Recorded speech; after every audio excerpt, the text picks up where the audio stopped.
যুক্তরাষ্ট্র ইরানের মধ্যকার শান্তি চুক্তির অংশীদার বা কোনো পক্ষ হবে না ইসরায়েল, এমনটাই জানিয়েছেন ইসরায়েলি প্রধানমন্ত্রী বেনিয়ামিন নেতানিয়াহু। মধ্যপ্রাচ্য সংঘাতের অবসানে পাকিস্তানের মধ্যস্থতায় চুক্তি সইয়ের আগে এই মন্তব্য করেছেন তিনি। তেহরানের সঙ্গে চুক্তিতে পৌঁছানোর লক্ষ্যে লেবাননে ইসরায়েলের সামরিক অভিযান সীমিত করার আহ্বান জানিয়েছে ওয়াশিংটন।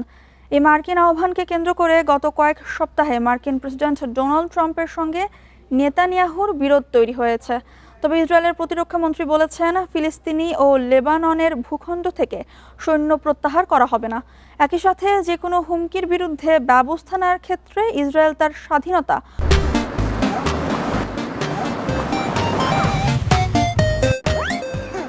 বজায় রাখবে বলেও জোর দেওয়া হয়েছে।